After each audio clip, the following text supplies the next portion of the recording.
les ambitions, mesdames, messieurs, bonjour ou bonsoir, ça dépend de l'heure à laquelle vous nous suivez.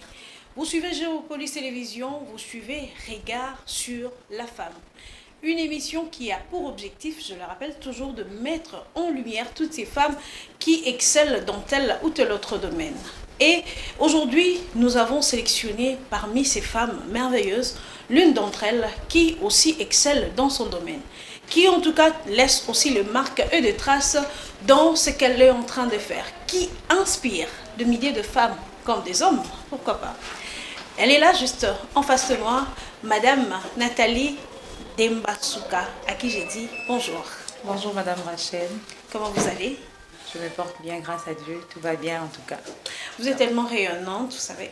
Merci beaucoup. Madame Nathalie Dembasuka.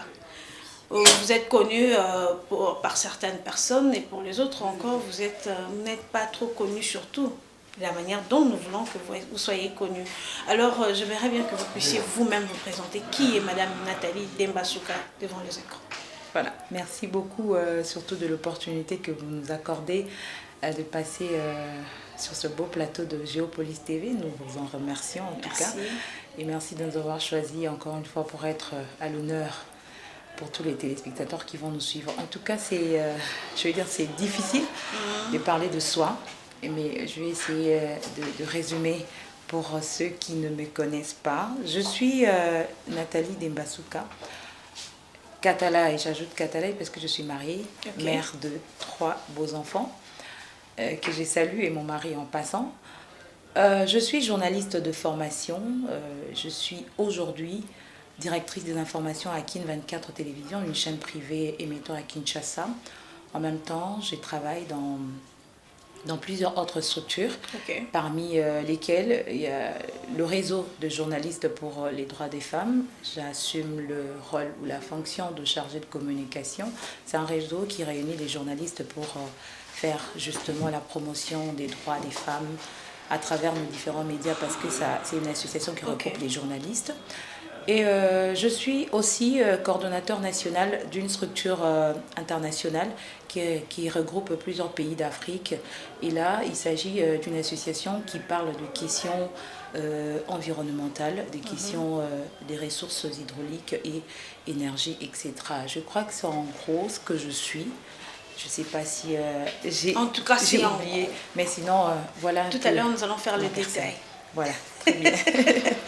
Alors, Madame Nathalie Dembasuka, aujourd'hui, c'est quand même rare de voir une femme être à la tête d'une rédaction, d'une chaîne de télévision. Qu'est-ce qui a en tout cas fait ces parcours-là pour arriver aussi, vous ne l'avez pas mentionné, vous êtes aujourd'hui parmi les 50 femmes qui inspirent pour ces mois, pour cette année 2025. Madame Nathalie, quel est votre parcours? Qu'est-ce qui a fait que vous en arrivez là? Voilà, merci pour la question. En tout cas, j'ai fait des études comme toute personne qui ambitionne de faire une carrière en journalisme. J'ai commencé à l'Institut facultaire des sciences de l'information et de la communication IFASIC, aujourd'hui UNISIC, où j'ai fait les études en journalisme et puis en communication des organisations. Et après avoir fini, comme toute personne cherchant du boulot, j'ai commencé quelque part, j'ai sillonné plusieurs médias, pour ne pas les citer ici sur ce plateau, jusqu'à finir, à passer une grande partie dans une radio. Et puis après, j'ai été sélectionnée comme présentatrice phare du journal télé. Et c'est comme ça que j'ai pu quitter le média où j'étais jusqu'à arriver à Kin 24 Télévision, où je travaille aujourd'hui comme directrice d'information. Mais il faut dire que le parcours n'a pas été aussi facile, comme vous pouvez le constater. C'est que j'ai commencé le média avec autant de difficultés. Vous le savez, les chaînes de télévision, pour y travailler, il y a toujours des conditions et des choses étant femme aussi. Voilà, des choses qui peuvent justement vous freiner l'élan ou encore l'ambition que vous avez de faire les choses selon que vous avez programmé votre vie. Alors, j'ai connu pas mal de circonstances aussi compliquées qui pouvaient aussi m'empêcher aujourd'hui d'atteindre le niveau auquel je suis jusqu'à présent. Je n'ai pas été, je vais dire, acceptée dans le travail où j'exerçais comme journaliste à la radio. Je me rappelle, j'étais arrivée par le canal d'un ami de ma sœur qui m'avait recommandé à une radio de la plage, je ne sais pas citer les noms, et c'est là que j'ai vraiment fait mon nom à la radio. Mais bien avant, j'ai connu beaucoup de problèmes. Okay. Et la personne qui était là, c'était un homme. Quand je suis arrivée, je suis passée par un test et puis j'ai été retenue. On m'a dit non, vous avez une belle voix, vous pouvez faire la radio, c'est très intéressant. Mais j'ai commencé, je n'avais pas le cutis pour commencer à présenter le journal. Parce que le monsieur estimait que je devais le voir en privé pour travailler. Le voir en privé, vous comprenez ce que ça veut dire. Non, on n'a pas compris. Moi, j'aimerais bien qu'aujourd'hui, parce que vous savez, nous allons parler du combat de la femme de médias. Voilà. Il faut qu'on en parle. Dire les choses, en tout cas clairement. Vous êtes aujourd'hui directrice des informations, vous êtes à la tête d'une rédaction, il y a de sœurs, de petites sœurs qui sont encore dans les universités. Là, on parle du combat de la femme de métier. On doit dire les choses clairement. Ce qui s'est passé, peut-être ça sera un cri d'alarme. Qu'est-ce qui s'est passé? Voilà, ça sera peut-être un témoignage qui va aider, je ne sais pas, une jeune fille qui nous suit ou encore une autre dame qui se retrouverait dans de telles situations. Quand je suis arrivée à ce média, le monsieur qui était, je vais dire, directeur de programme ou chef, m'avait demandé de sortir avec lui pour que je puisse commencer à travailler, à présenter le journal tout le potentiel alors possible. Que j'avais les compétences, les qualités qui étaient d'ailleurs vantées par le supérieur, je vais dire les directeurs généraux, qui avaient apprécié. Mais le monsieur était en train de m'effréner, disant que je devais accepter sa demande, que je puisse sortir avec lui pour occuper... pour être compté parmi les journalistes qui vont commencer à présenter le journal. Mais, de par ma conviction, de par ma conception de la vie, je n'ai pas accepté. Et un jour, on s'est retrouvés, il n'y avait pas quelqu'un pour faire le journal. Et c'est ce jour-là... Donc, vous avez mis à l'écart, on m'a mis à l'écart. Vous avez refusé cette parce que je refusais cette demande. Et un jour, Dieu est bon, il n'y avait personne pour faire le journal et le directeur général était là. Il a dit, mais cette femme, j'ai déjà suivi, elle a une belle voix, est-ce qu'elle peut présenter les journaux? C'est ce jour-là que je suis partie. Au studio, je suis entrée et on m'a présenté les papiers, bien que ce n'était pas aussi préparé, mais j'ai fait de mon mieux. J'ai présenté mon journal et le chef était satisfait, me posant la question, mais pourquoi tu n'es toujours pas aligné? Je n'avais pas de réponse à donner, j'ai dit, moi je n'ai pas le pouvoir d'aligner. Vous voulez garder la vérité? Oui, j'ai pas de réponse à donner en tout cas, mais finalement après il avait compris que c'était pour ça et ça. Alors je crois que le plus important c'est que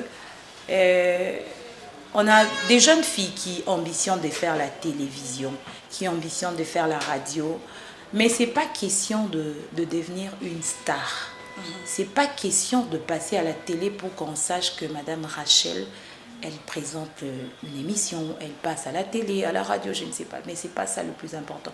Le plus important, c'est ce que tu as comme vision au-devant de toi. Parce que peut-être si j'avais accepté la demande, peut-être que je ne serais pas ce que je suis aujourd'hui.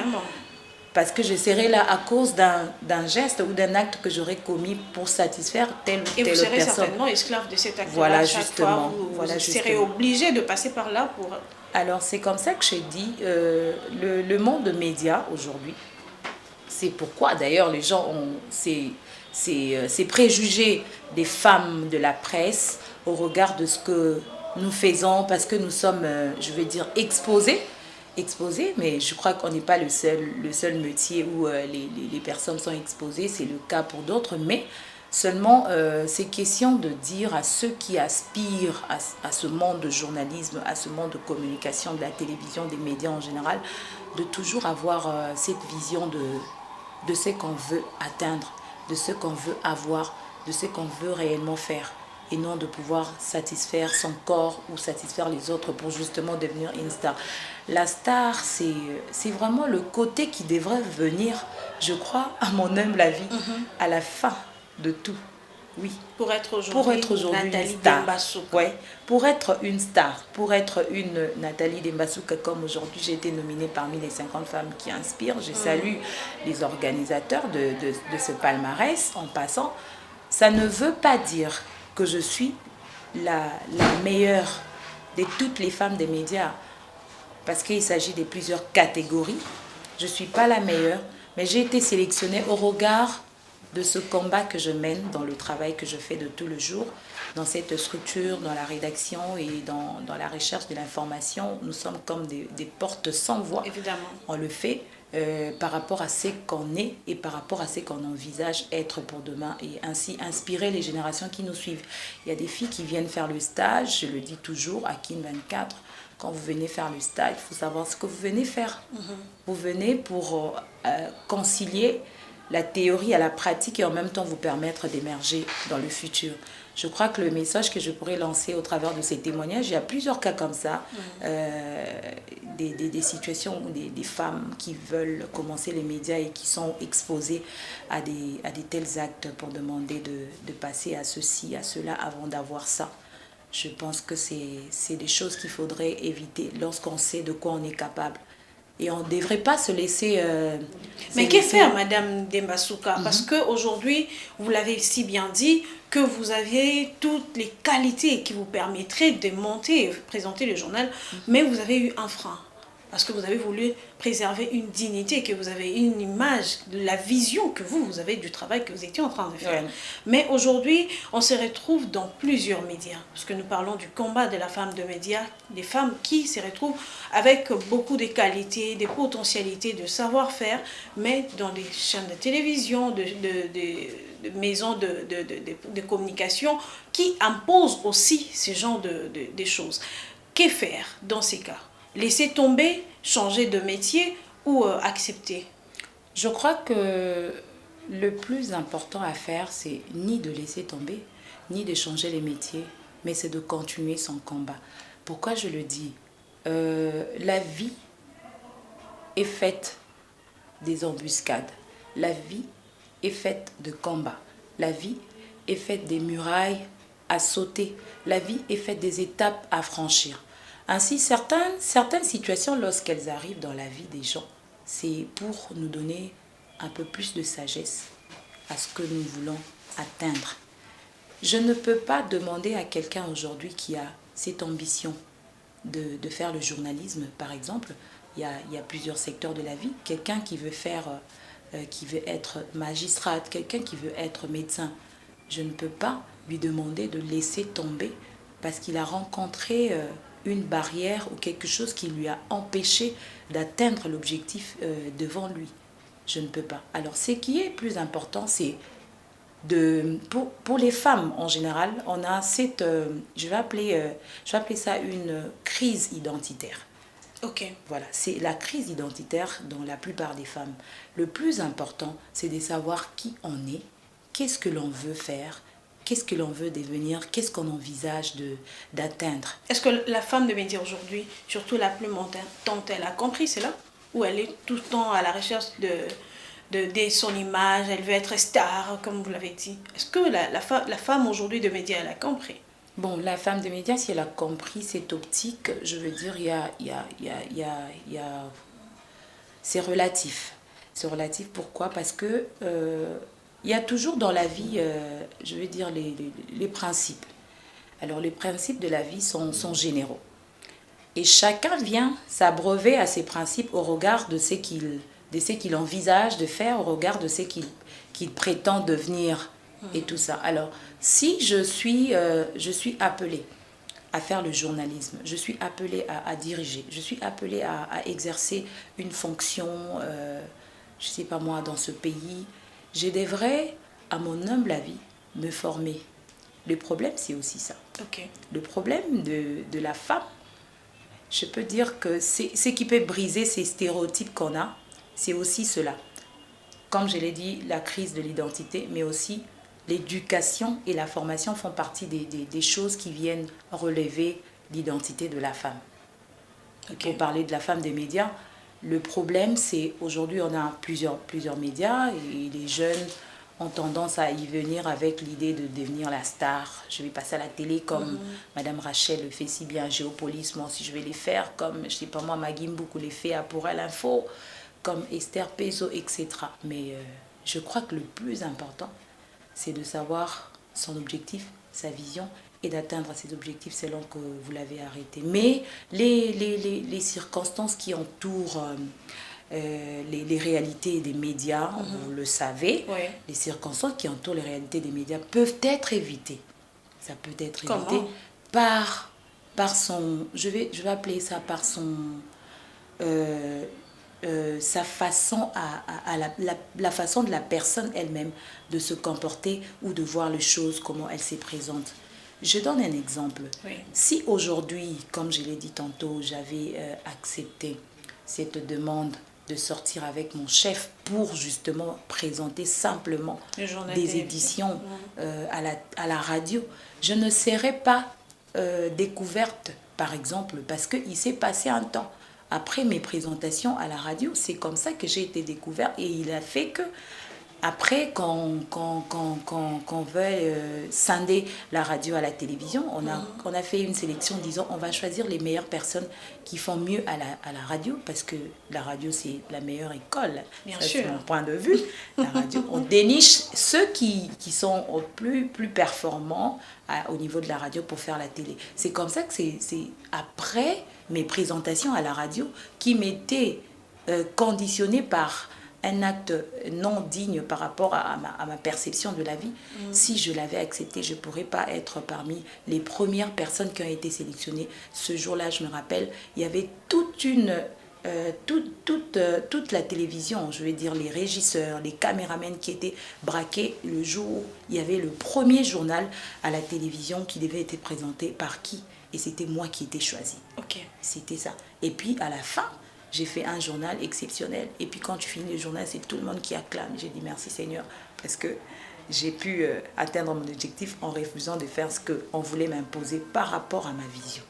Mais aussi, à vous entendre parler, vous confirmez quand même ce que disent la plupart des personnes, ces stéréotypes qu'on accorde.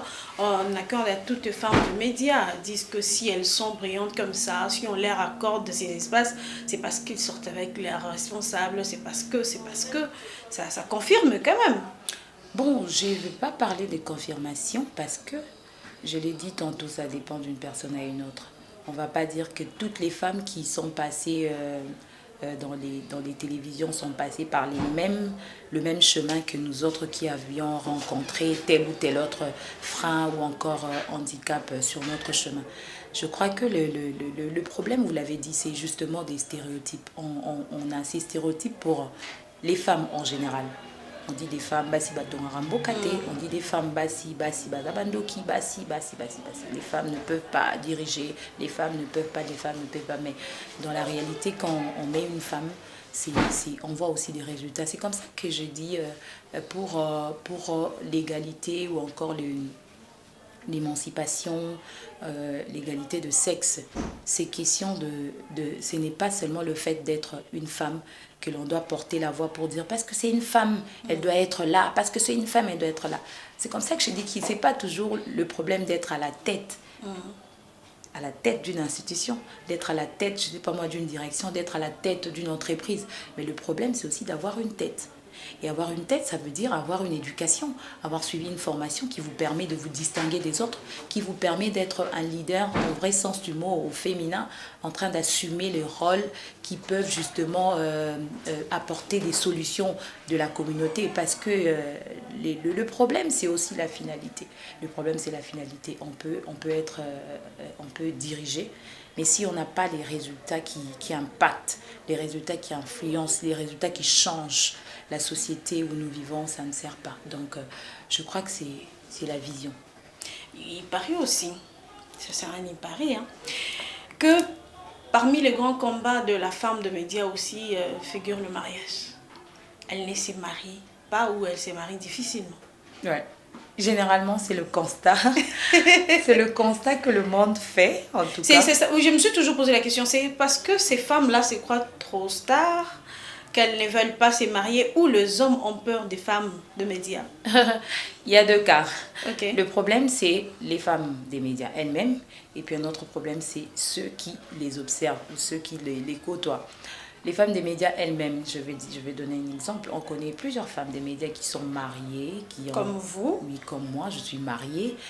avec mon beau chéri que je salue en passant. Que nous saluons aussi. Oui, pasteur Toubi Katalai. Et j'ai eu avec lui 3 enfants. Alors, le problème, ce n'est pas la femme de média en soi. C'est la connotation qu'on donne à la femme de média. C'est ce que les gens pensent de la femme des médias. En même temps, lorsque le stéréotype ou les préjugés prennent le dessus sur un fait, ainsi on constate que ça commence à s'avérer, à s'approcher de la vérité. Oui, c'est une réalité. Il y a plusieurs femmes des médias qui ne sont pas aussi mariées. Qui ne veulent pas ou qui ne peuvent pas. Qui ne sont pas mariées parce que certaines, je veux le dire, ne veulent pas ou se disent, bon, je vais être libre de mon métier parce que j'estime que si je suis mariée, je serai contrainte à plusieurs obligations, autorisations maritales, des suivis à gauche, à droite. Tu es où jusqu'à 7h, tu as le journal jusqu'à 23h. Quand il faut tu es en reportage, voilà, s'il faut faire des missions, ouais. C'est compliqué, elles se disent ça. Mais moi, je trouve que c'est vraiment pas ça la raison, parce que les femmes mariées, moi je suis dans un cabinet politique, en dehors du fait que je sois directrice des informations à Kin 24, je travaille dans un cabinet politique, le ministère de l'Infrastructure. Femme des médias, il y a plus politique en plus. Oui, je suis. Vous êtes quand même mariée. Oui. Ok. Je suis dans un cabinet politique. Il m'arrive de participer à des réunions où on vous conduit jusque tard. Et si vous avez...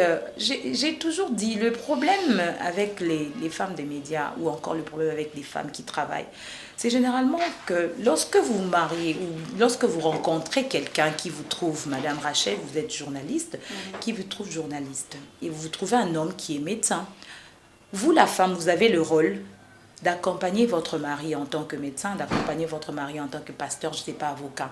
Et c'est le même rôle que l'homme devrait jouer pour la femme.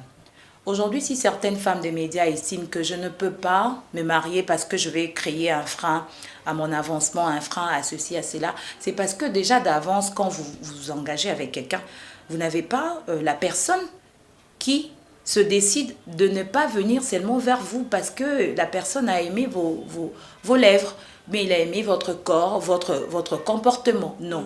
La personne devrait aussi être là à vos côtés pour justement vous épauler dans votre vision. Si vous avez quelqu'un comme Ellen Johnson, qui a été présidente du Libéria en 2006, c'est une femme qui a dirigé tout un État. Alors on va dire qu'elle avait quelqu'un à ses côtés en train de l'appuyer. C'est en fait ça. C'est la même logique avec les femmes des médias. Si vous avez quelqu'un qui vous accepte comme tel, la personne peut vous accompagner dans ce que vous faites. Il y a toujours des limites. On est femme, on est soumise à notre mari, mais on est femme. Vous êtes exceptionnelle, hein, femme de médias, Madame Demba Souka, et puis vous êtes quand même soumise. Oui, la soumission, c'est biblique. Ça vous monte pas à la tête à un moment donné? Non. D'abord, je suis chrétienne. On a des valeurs chrétiennes qu'il faut toujours garder, ça c'est très important. On ne va pas rester dans les généralités des religions ou des églises pour vexer les autres, mais ce qui est sûr, la femme, son chef, c'est l'homme. Ah, ça vous acceptez quand même? Oui, son chef, c'est l'homme. C'est l'homme. Mais je précise, comme aime bien le dire mon pasteur, le docteur Silas, que j'ai salué en passant, moi, je dois être soumise à mon mari. Et je ne dois pas être soumise par exemple, à mon frère qui est de l'autre côté, à la baie vitrée. Donc tous les hommes ne sont pas vos chefs, c'est votre. C'est mon mari qui est mon chef. Okay. Alors, ça, il faut vraiment faire la part. Parce que des fois, ça nous arrive, quand tu es quelque part, quand un homme veut te parler, il te parle n'importe comment. Il te dit, quand je suis un homme, non, ça passe pas. Faut qu'il t'a. Non, ça passe pas. Et puis, il te rappelle, il dit, moi, si la soumise. Moi, ça va te me Zoloba. Non. Et puis, il n'est pas interdit à une femme de parler là où il y a les hommes. Il n'est pas interdit. C'est ce que l'on dit tantôt, des préjugés, des stéréotypes qu'on a de la femme. C'est culturel, c'est sociétal. C'est des choses qu'il faut bannir. C'est des choses qu'il faut enseigner.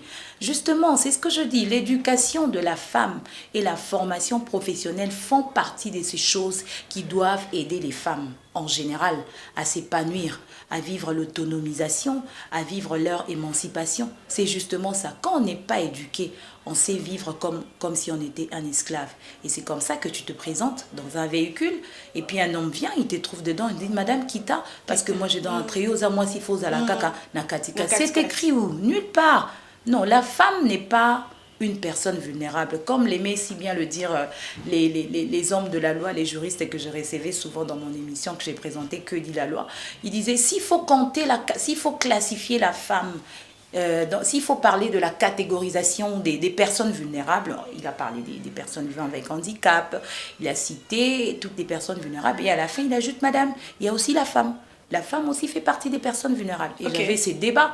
J'ai dit non, la femme ne fait pas partie des personnes vulnérables. On n'est pas vulnérable parce qu'on est femme. J'ai mes deux mains. Il y a même des femmes avec handicap qui travaillent. Des femmes avec handicap. Les femmes aujourd'hui qui font le travail, le même travail que les hommes. Oui, justement, c'est de ça qu'on parle même, d'égalité de sexe. On a tous le même droit, salaire égal, le droit à l'éducation, le droit au travail, le droit à etc.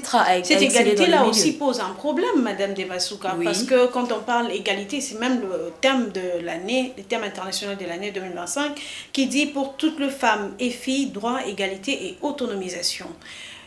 Avant de vous donner l'occasion de nous expliquer ce que vous comprenez personnellement de ces termes internationaux, quand on parle égalité là, ça pose un petit problème, hein, surtout dans la jante féminine, dans la jante masculine plutôt. Oui. Égalité, ça pose problème parce que on rentre dans ce que j'ai dit, dans la culture, on rentre dans nos sociétés, dans nos traditions. L'égalité de sexe ne veut pas dire que la femme devient supérieure à l'homme ou l'homme est supérieur à la femme. L'égalité de sexe, c'est justement par rapport aux droits humains. Les mêmes avantages que les hommes ont pour un travail, les mêmes avantages que les hommes ont pour, je sais pas moi, un service, les mêmes avantages que les hommes ont pour les services d'éducation, les mêmes avantages que les hommes ont pour tel ou tel autre domaine, ce sont les mêmes avantages que les femmes devraient avoir. C'est justement de ce qu'on parle, égalité de sexe. Et c'est cette égalité de sexe qui permet justement à cette femme de s'épanouir.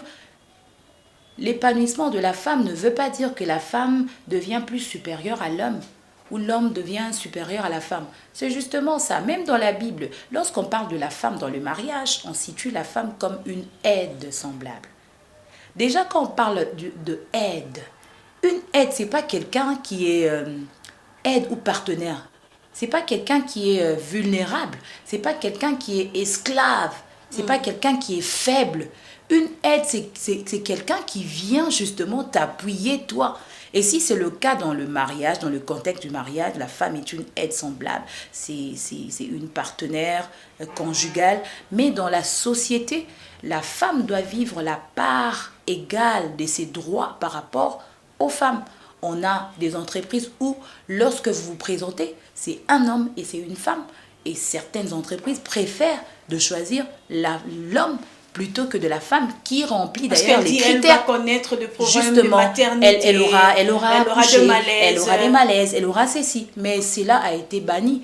C'est le travail que les structures, les organisations internationales sont en train de faire en lançant justement ce message comme celui de cette année pour le 8 mars, la journée internationale des droits des femmes, disant que l'on devrait vivre cette égalité de sexe pour justement permettre à la femme d'être autonome, de ne pas toujours dépendre de l'homme, parce qu'elle doit aussi s'épanouir. La femme doit aussi apporter sa part à la société.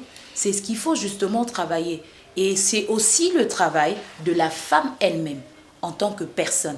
Parce qu'on n'attendra pas tout de l'homme. L'homme aura aussi ses limites.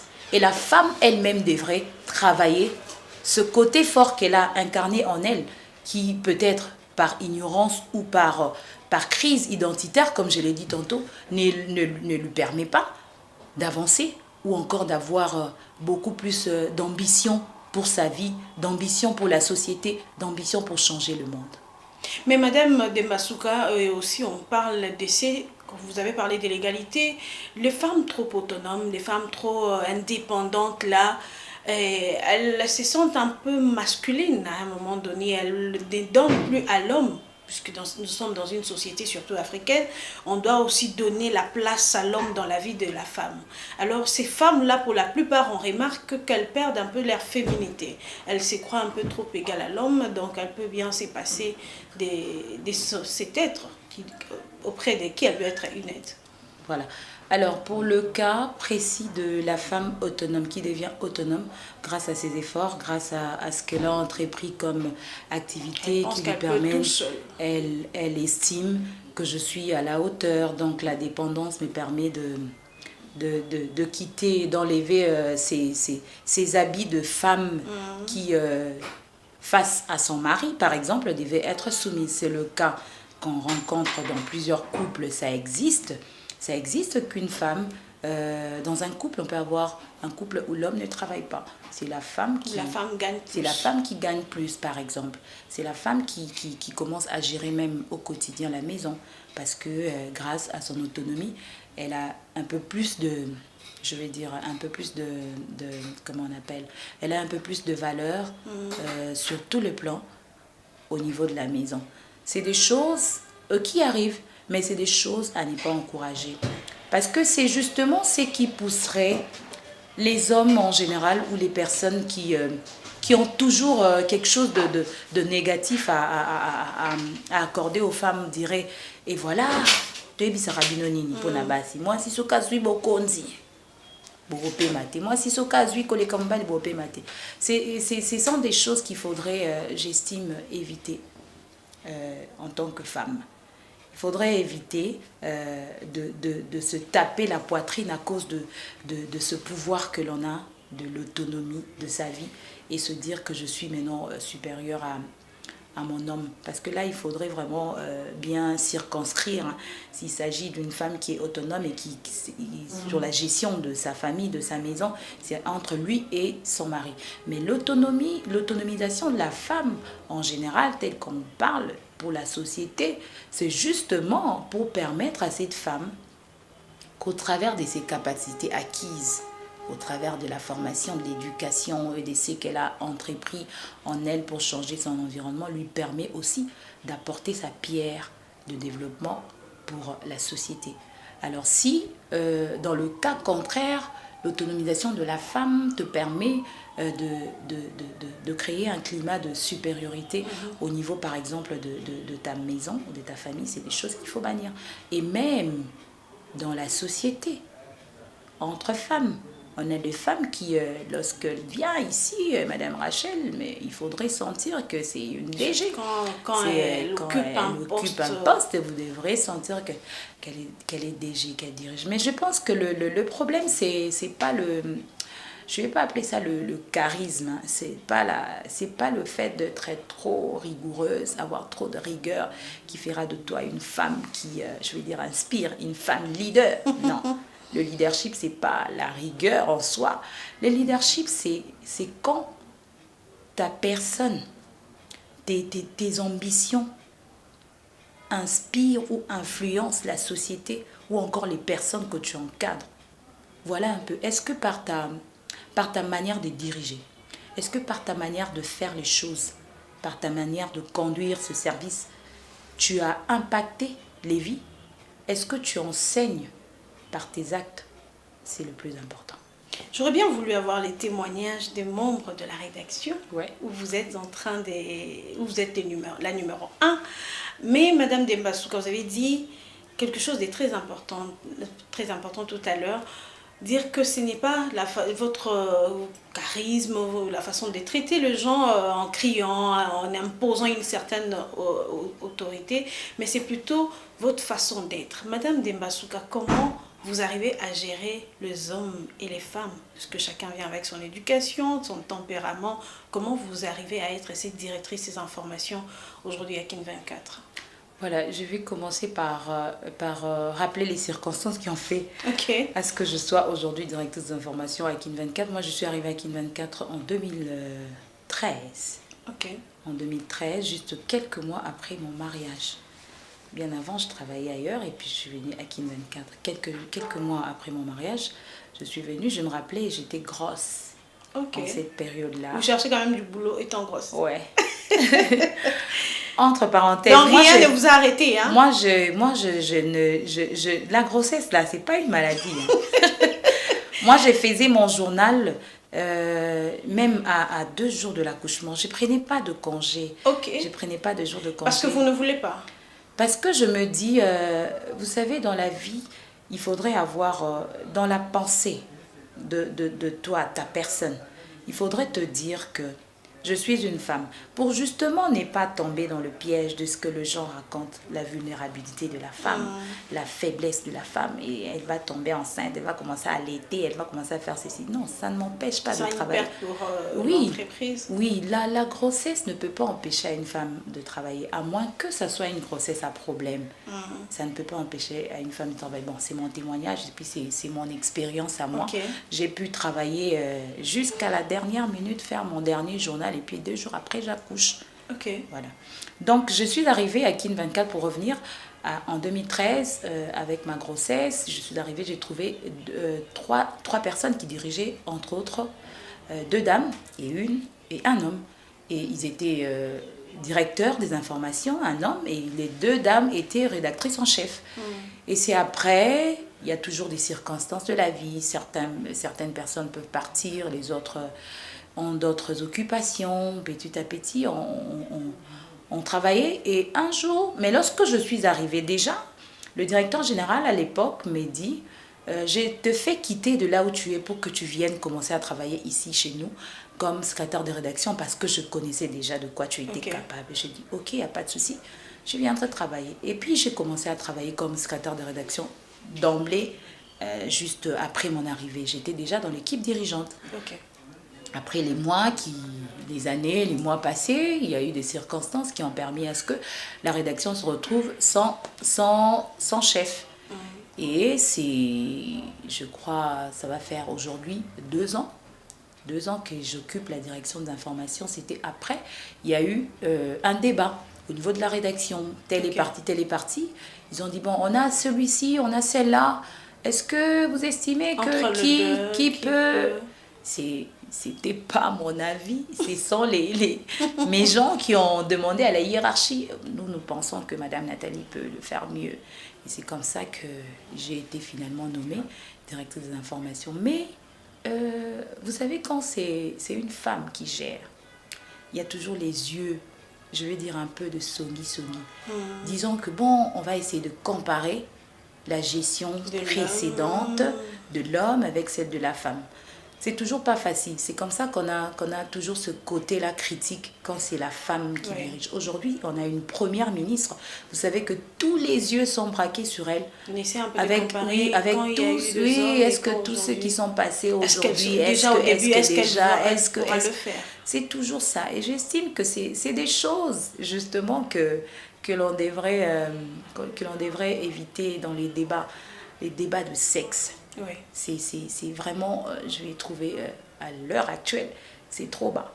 C'est ce que je disais, le problème, c'est pas le genre de la personne qui dirige. Le problème, c'est que la personne qui dirige est-elle compétente? C'est ça. La personne qui dirige a-t-elle des ambitions? La personne qui dirige a-t-elle des objectifs qui sont vraiment assignés? Est-ce que la personne arrive à atteindre ces objectifs? C'est comme ça que nous travaillons aujourd'hui à Kin 24. C'est vrai qu'il y a plusieurs difficultés. Vous savez comment les médias fonctionnent. Mais on essaye de tenir le coup en gérant les humeurs des hommes, les humeurs des femmes. Et en tant que femme, bon, j'aime pas le dire ainsi, mais quand une femme gère, il y a toujours ce côté maman qui agit. Mais il ne faudrait pas que ce côté maman, c'est l'erreur que beaucoup de femmes commettent dans la gestion. C'est comme ça que dans les livres Leadership au féminin... C'est ce qui fait même aussi, des fois, la faiblesse de la femme. Justement, le livre Leadership au féminin écrit par le docteur Silas en parle. Lorsque la femme gère, on a beaucoup plus l'impression de l'appeler, vous allez faire le constat comme moi, maman, maman Hélène, maman Rachel. On ne l'appelle pas trop chef. Mais quand c'est un homme, c'est chef. Quand c'est la femme, on dit maman. Déjà, ça vient déjà biaiser ta fonction, ça vient déjà pas être trop dur, ça vient déjà essayer d'apporter une couleur à ta fonction, et c'est des choses qu'il faudrait surmonter par ton attitude de chef, ton attitude de leader, ton attitude de directeur, et voilà. Et qu'est-ce qui fait votre force, Madame Dembasuka? Ma force, je la puise en Dieu. D'abord. Ma force, je la puise en Dieu. Mais ce qui est sûr, vous savez, le monde est trop vaste. Et les réalités de la vie, je veux dire qu'elles sont aussi grandes que le monde. Pourquoi je le dis? Parce que la vie nous réserve tant de surprises. Mais le plus important, c'est de savoir où se ressourcer, de savoir aussi comment arriver à atteindre tel ou tel objectif que l'on s'est assigné dans la vie. Ainsi, je crois que la force d'une femme devrait provenir de ce qu'elle est, de son intérieur. Pas d'abord de son extérieur. De son intérieur. L'intérieur est plus fort que ce que nous donnons à l'extérieur. Parce que c'est ce qui est en nous qui comment je veux dire, le tableau que les personnes qui nous regardent, qui nous suivent, sont en train de peindre sur notre personne, ça dépend de ce que nous sommes à l'intérieur de nous-mêmes. Et l'intérieur de nous se travaille par ce que nous consommons. Ce que nous consommons, je veux dire, c'est pas seulement ce que nous mangeons pour notre corps, c'est pas seulement ce que nous buvons pour avoir de l'énergie, mais aussi c'est ce que nous pouvons acquérir comme connaissance. C'est très important. La formation, l'apprentissage, la connaissance, ce sont des choses inévitables pour toute personne dans la vie qui veut émerger, qui veut impacter, qui veut influencer, qui veut inspirer. Si tu n'as pas le temps de te ressourcer en connaissance, tu n'auras pas de sagesse pour gérer, tu n'auras pas de sagesse pour conduire, je ne sais pas moi, une entreprise ou quelque chose que vous ambitionnez. Donc la force doit provenir de notre intérieur et cet intérieur, on le travaille en fonction de ce que l'on fait entrer en nous pour que ce qui est à l'intérieur puisse travailler notre extérieur. C'est ainsi que les personnes qui nous voient diront « Ah, Madame Nathalie, elle inspire, j'aime bien la suivre, j'aime bien quand elle fait son journal, j'aime bien Madame Rachel quand elle présente ses émissions, c'est une femme qui m'inspire beaucoup par sa façon de travailler. » Oui, elle t'inspire, mais est-ce que tu sais d'où elle puise cette sagesse, d'où elle puise cette capacité à captiver les gens alors qu'elle présente ses émissions? Est-ce que vous savez qu'est-ce qu'elle fait? Quel est son secret pour justement maintenir le cap depuis qu'elle a commencé jusqu'à aujourd'hui? C'est des choses, des questions qu'il faut se poser aujourd'hui. Vous l'avez dit, je n'ai payé ni argent, ni quoi que ce soit pour que je sois choisie aujourd'hui parmi les 50 femmes qui inspirent le magazine que Pour Elle Info publie chaque année au mois de mars. J'ai été choisie dans la catégorie communication et médias. Alors, il y a plusieurs journalistes en RDC, évidemment. Il y a plusieurs journalistes à Kinshasa. Il y a d'ailleurs les médias qui sont à compter à des centaines ici au pays. Mais j'ai été choisie parmi ces personnes comme pour dire que j'inspire. Alors, si j'inspire, ça veut dire que je suis un modèle. Celui qui inspire doit être un modèle. Un modèle par ton comportement, un modèle par ce que tu présentes à ces personnes qui te suivent, un modèle par rapport à ce que tu aspires et un modèle par rapport à ce que tu donnes. Et ce que tu donnes, c'est ce que tu as à ton intérieur. Si ton intérieur est vide, ce que tu donnes est vide. Ainsi, moi, j'ai toujours demandé aux femmes, en général, de se cultiver. Aux femmes, en général, d'aimer la connaissance. Aux femmes, en général, de ne jamais haïr l'éducation, de ne jamais refuser d'apprendre. Même à 50 ans, on peut étudier. Moi, j'ai toujours dit que je voulais faire le droit quand j'ai grandi. J'avais deux options, soit je deviens juriste, soit je deviens journaliste. Ah, quand même, vous avez quand même atteint votre objectif. Oui, j'en avais deux. Mais je me dis, c'est pas fini, hein. Je peux faire le droit. Même à cet âge, c'est pas tard. Je peux continuer. Hein, vous en avez la possibilité. J'en ai la possibilité. Si c'est question de s'accorder et puis de prendre des décisions et de s'inscrire et de commencer. C'est comme ça que je conseille toujours aux femmes d'aimer, d'apprendre. On ne se lasse pas d'apprendre. Parce que l'apprentissage, l'éducation, la formation te permet justement d'ouvrir tes zones de réflexion, d'ouvrir tes capacités que tu as. Il y a des personnes qui ont découvert ce qui était en eux au travers des certaines séances de, je sais pas moi, des échanges, des séances de formation. La personne se découvre au travers des quelques séances. Et quand tu te découvres, et là, tu n'es plus dans une crise de ton identité. Évidemment. Tu sais que je suis Rachel, je suis Nathalie, je suis en même de faire ça. Parce qu'en moi, il y a cette capacité de créer là où personne ne pouvait imaginer, d'innover dans un tel domaine. Mais Madame Nathalie, j'aimerais bien savoir, certainement avec nos téléspectateurs aujourd'hui nominés parmi les 50 femmes qui inspirent, certainement vous inspirez beaucoup de gens, la jeunesse et la plus montante, ceux qui sont encore à l'université, ceux qui travaillent déjà dans certains médias, s'inspirent de vous. Mais on aimerait bien savoir de Madame Nathalie, qu'est-ce qui vous inspire personnellement? Voilà. Mon inspiration dans le monde journalistique, Oui. c'est ça la question. Déjà, il faut dire que lorsque j'ai décidé de me focaliser, comme je l'ai dit, j'avais deux options dans la vie, de faire le journalisme ou encore de faire le droit. Mais j'avais beaucoup plus le côté information, communication, journalisme. Mais je vais dire qu'il y a une dame qui m'a beaucoup inspirée dans le monde des médias. Il s'agit de Madame Chantal Kanimbo. J'ai une fois eu l'occasion de la rencontrer personnellement et de le lui dire. Parce que moi, je suis dans la logique de savoir honorer pour être honoré. Évidemment. Quand tu honores, et puis toi aussi tu es honoré. C'est comme ça que je me suis dit, cette femme m'a beaucoup inspirée. Je vais chercher à la voir, à la côtoyer, si pas possible, d'essayer de voir son parcours, comment elle a cheminé jusqu'à arriver aujourd'hui à occuper ces postes qu'elle a. Elle est au CESAC, Conseil supérieur de l'audiovisuel et de la communication. Elle a occupé des grands postes et elle a fait son nom. Et si on parle de Chantal Kanimbo aujourd'hui, tout le monde la connaît. Alors, elle inspire. Elle a inspiré et j'ai voulu puiser en elle ce qu'elle a de bon pour ma vision à moi, que j'avais par rapport à ma vie. Et c'est ce que j'ai fait.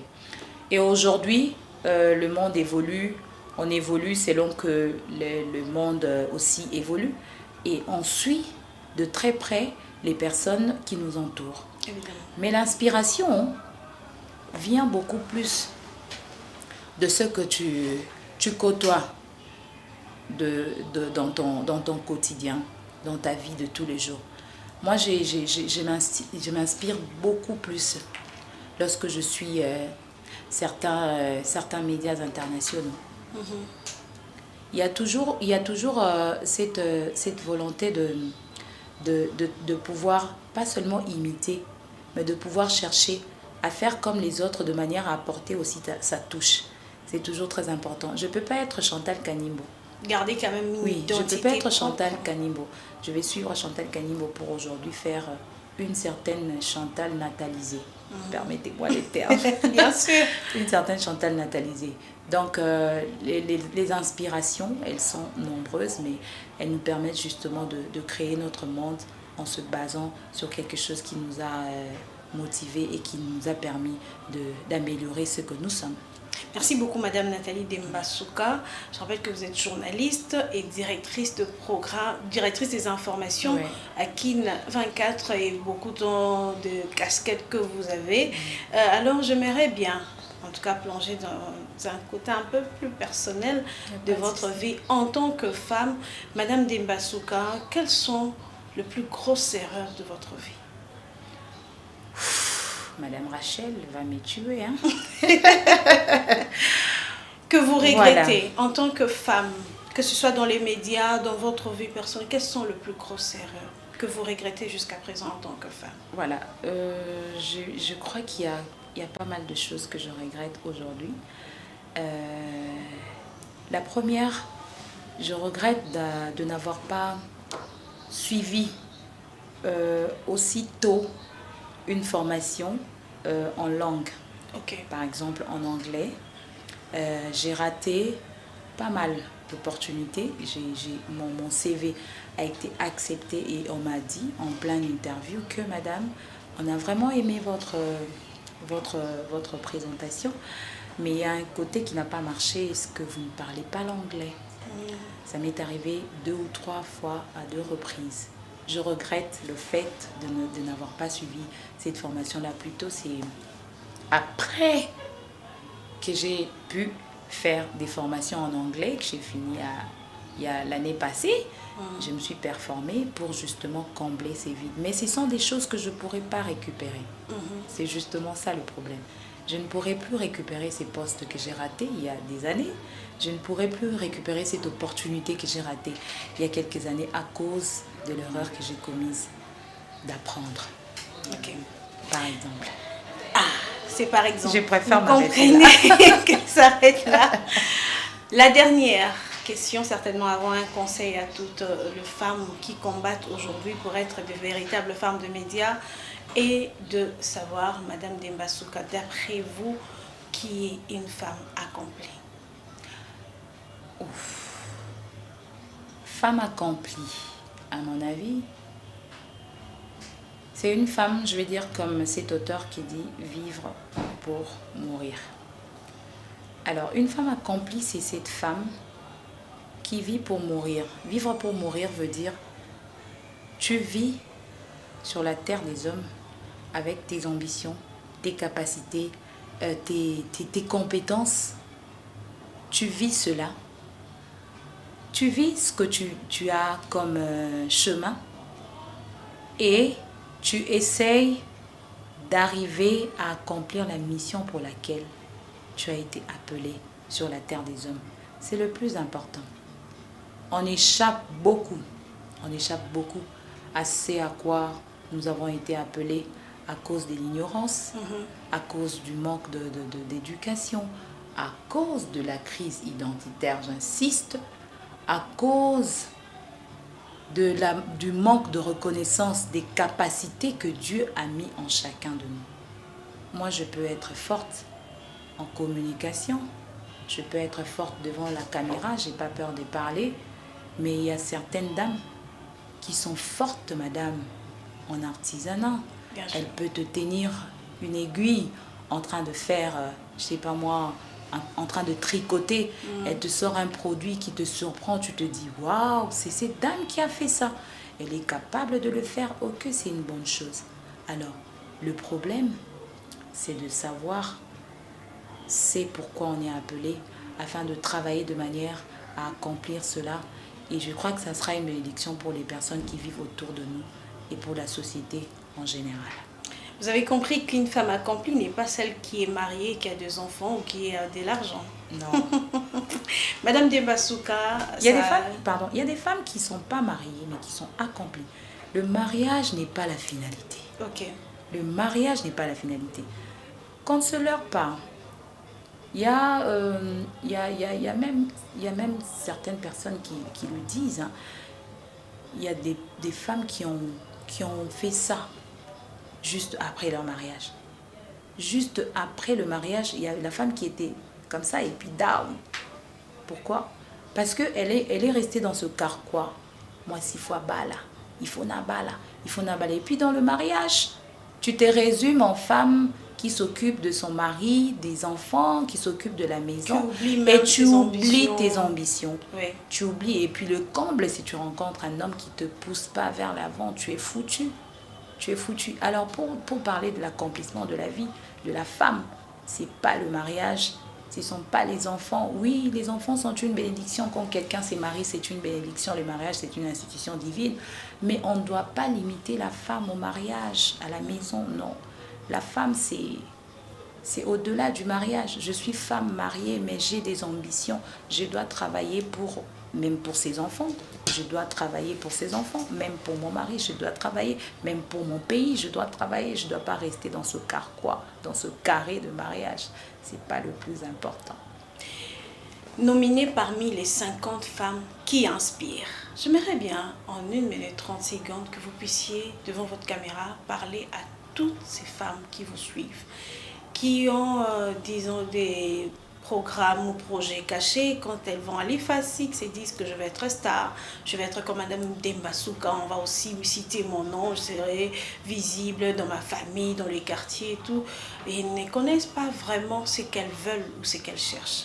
Vous êtes aujourd'hui parmi les femmes qui inspirent. Okay. Vous avez fait un parcours, vous avez eu à échouer, vous avez eu à connaître des difficultés. Vous avez quand même, on peut dire, vaincu certaines difficultés. Qu'est-ce que vous direz à toutes ces femmes, surtout à l'occasion de ce mois de mars? Voilà, merci en tout cas à Géopolis qui nous donne cette occasion de parler en 1 minute à cette femme ou à cette jeune fille qui nous suit, de là où tu es, de là où vous êtes, madame. Le 8 mars, c'est justement la journée internationale des droits des femmes. Mais aujourd'hui, je me pointe devant cette caméra à l'occasion de cette émission pour justement demander à une femme qui me suit aujourd'hui de briser ce que j'appelle le plafond de verre. Le plafond de verre, c'est cette barrière qui est pointée devant toute femme au regard des stéréotypes, au regard des préjugés que nous avons de notre société congolaise en particulier et des sociétés du monde en général, au regard de ce que nous avons de l'image de la femme par rapport à la religion, il faut qu'on se le dise, par rapport à notre culture, par rapport à notre tradition. Mais au travers de ce plateau, j'aimerais appeler les femmes à connaître ce qu'elles sont. Tu dois connaître ce que tu es pour te permettre justement de t'épanouir dans la société. Cette année, on nous pousse vers l'autonomisation de la femme, vers l'égalité de sexe. Ces choses se travaillent par nous-mêmes. On ne pourra pas rester là en train de croiser les bras, en train d'attendre que les hommes nous poussent à connaître ce à quoi nous sommes capables, à connaître ce pourquoi nous sommes appelés sur la terre des hommes. La femme n'est pas faite pour avoir que des enfants. La femme n'est pas faite pour justement être dans le mariage seulement. Non, ça c'est limiter la femme. Alors il faut briser ce plafond de verre, aller au-delà de ce que le monde voit de nous, et c'est ce qui te permet de créer une identité qui te plonge dans ton zone de confort, qui te plonge dans ton paysage de ton développement, qui te plonge dans un environnement qui te permet de t'épanouir et de faire des choses qui vont impacter et ta vie et la vie des personnes qui sont aux côtés de toi. Ainsi, je profite de cette occasion pour encourager les femmes qui sont dans l'est de la RDC, victimes aujourd'hui de l'agression rwandaise, cette guerre nous imposée par l'ennemi de la RDC, le Rwanda, à travers ces supplétifs du M23. Je vois en ces femmes des femmes qui pouvaient faire la politique, des femmes qui pouvaient être des grandes vétérinaires, des femmes qui pouvaient être des médecins, aujourd'hui violées, aujourd'hui tuées, aujourd'hui, je ne sais pas moi, tabassées, violentées par les rebelles à cause de cela.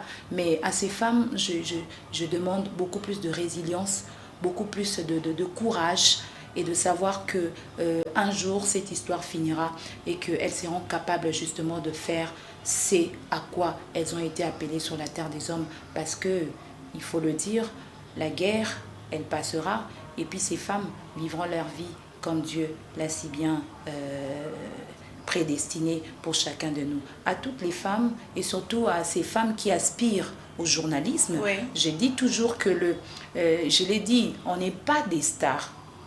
On ne vient pas faire la télévision, le journalisme pour devenir quelqu'un qu'on va connaître, quelqu'un qui va faire son nom de renommée.